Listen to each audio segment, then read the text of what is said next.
నమస్తే. Next gen astro వీక్షకులకి నమస్కారం. So ఇక్కడ ఏంటంటే ఒక రాశి ఫలం గురించి మనము వెళ్ళడానికన్నా ముందుగా జ్యోతిష్యంలో ఉన్న కొన్ని విషయాలు మనం తెలుసుకోవాలి. ఏంటంటే మీరు ఒక జ్యోతిష్యుడి దగ్గర వెళ్ళినప్పుడు తను మీ జాతకం చూస్తాడు కదా, ఆ జాతకం చూసేటప్పుడు మీ బర్త్ టైం సరిగ్గా ఉందా లేదా అని తెలుసుకోవడానికి మీ గతంలో జరిగిన కొన్ని విషయాల గురించి చెప్పాలి. అప్పుడు లగ్నం ఏది అని తెలుస్తుంది. ఇది బర్త్ టైం రెక్టిఫికేషన్ అంటారు. ఇది ఫస్ట్ చేయాలి. రెండోది ప్రెడిక్షన్స్ ఇచ్చిన తర్వాత దానికి మల్టిపల్ టెక్నిక్స్ ఉంటాయి. దశ చేంజెస్ చేయాలి, అలాగే మల్టిపల్ వేరే వేరే దశ అని వింశోత్తరి కాకుండా చరదశ, యోగిని దశని కూడా అప్లై చేయాలి.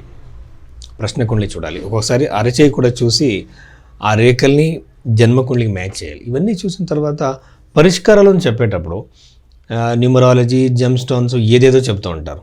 సో అవన్నీ నమ్మకండి. ఎందుకంటే మీరు ఒకటి అర్థం చేసుకోవాలి, ఈ న్యూమరాలజీ చేసేవాళ్ళు ఒక్క తల్లి కడుపులో పుట్టిన ఇద్దరు పిల్లలు ఉంటారు అనుకోండి, ఒక 1-2 minutes డిఫరెన్స్ ఉంటుంది. ఇద్దరు భవిష్యత్తు డిఫరెంట్గా ఉంటుంది కదా. ఇక్కడ వాళ్ళు న్యూమరాలజీని ఎలా అప్లై చేస్తారు, రాశి ఫలితాలను ఎలా అప్లై చేస్తారు, ఋషులకి ఇవన్నీ తెలుసు. దానికి కొన్ని పద్ధతులు ఉన్నాయి, అది ఎలా చూడాలి జాతకం, అంత సైంటిఫిక్గా ఉందన్నమాట జ్యోతిషం. సో ఇలా సైంటిఫిక్గా జాతకం చూసే వాళ్ళ దగ్గరికి మీ జాతకం చూపించాలి. సో వాళ్ళు మీ గతంలో జరిగిన విషయాలు చెప్పాలి, అప్పుడే మీరు ఆ జ్యోతిషుడిని మీరు నమ్మవచ్చు. లేకపోతే వాళ్ళ అందరి దగ్గర మనం అడుగుతాము, కానీ వాళ్ళు చెప్పేది ఒకటి జరగదు, జ్యోతిష్యం మీద మన నమ్మకం పోతుంది. కాబట్టి ఇలాంటి జ్యోతిషుల్ని, ఎక్స్పర్ట్ ఉన్న వాళ్ళని, దాంట్లో ఎక్కువ ఇన్వాల్వ్మెంట్ ఉన్న వాళ్ళకి, డెడికేషన్ ఉన్న వాళ్ళతోనే మీ జాతకం చూపించాలి. సో ఇలా వెళ్ళాలి.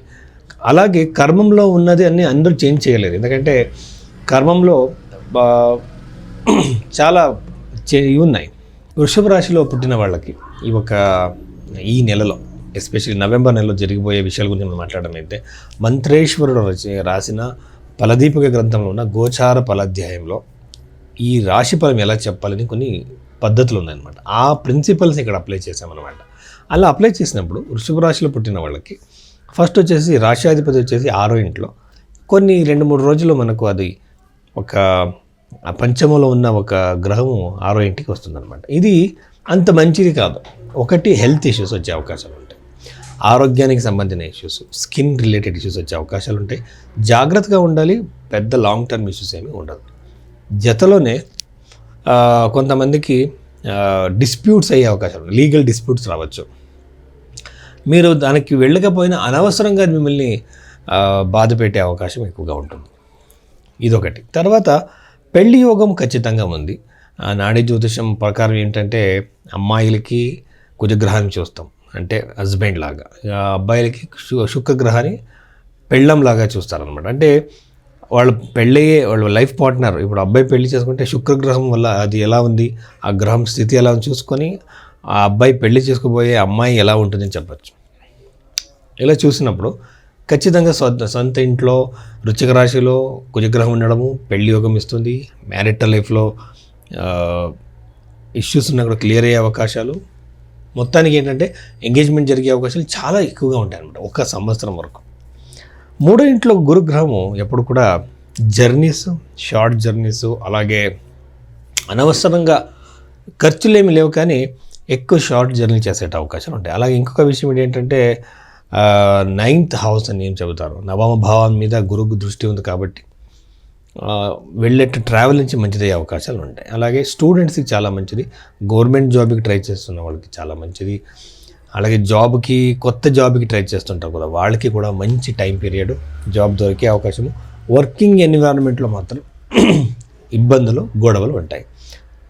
ఇంట్లో కూడా గొడవలు, ప్రాబ్లమ్స్ ఎక్కువగా ఉంటాయి. అంటే వాళ్ళ ఫ్యామిలీలో చిన్న చిన్న విషయాలకి గొడవలు, ఇబ్బందులు రావచ్చు. దాని కమ్యూనికేషన్ వల్ల చేంజ్ చేసుకోవాలి. ఇప్పుడు కమ్యూనికేషన్ అంటే అన్నిటికీ గుడికి వెళ్ళడము, తాయెత్తులు కట్టుకోవడం కాదు, కమ్యూనికేషన్ చాలా ఇంపార్టెంట్. ఇక్కడ వాళ్ళు ఏం చేస్తారంటే మనకి కోపం రావడం, దాన్ని కంట్రోల్ చేసుకోము. అనవసరం నేను అనుకుంది చెప్పేస్తాను అనుకున్నాడు, సెల్ఫ్ కంట్రోల్ లేని వాళ్ళు చెప్పే మాట మనం కంట్రోల్ చేసుకోవాలి. ఆ కమ్యూనికేషన్ మీద కొంచెం జాగ్రత్త వహించాలి మాట్లాడటం.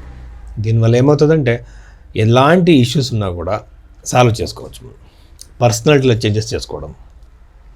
ఇక మనము ఇంకా వేరే విషయాల గురించి అడగడం అయితే 2nd హౌస్లో వచ్చేసి 7వ భావంలో ఉండడము, ఎక్కడో ఇరుక్కున్న డబ్బులు వచ్చే అవకాశాలు ఎక్కువగా ఉంటాయి. ఒకసారి లీగల్ డిస్ప్యూట్స్ వల్ల ఏదో ప్రాబ్లమ్స్ ఉంటాయి కదా, సో అవన్నీ క్లియర్ అయ్యే అవకాశం ఉంటుంది.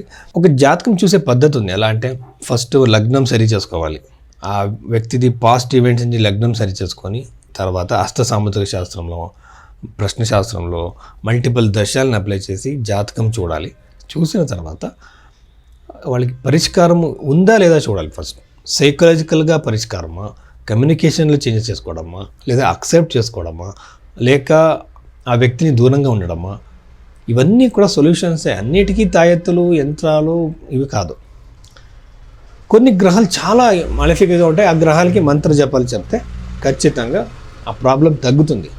మన తలరాతిని ఎవరు చేంజ్ చేయలేరు. సో ఆ ఇంటెన్సిటీ తగ్గుతుంది. సో అందుకోసం మీరేం చేయాలి, ఇలా కావాలంటే మీరు భైరవి హాస్టల్ మీరు కాంటాక్ట్ చేస్తే మీ జాతకంని నేను చూసి మీకు కన్సల్టేషన్ ఇస్తాను. సో ఈ నంబర్కి మీరు కాల్ చేస్తే చాలు.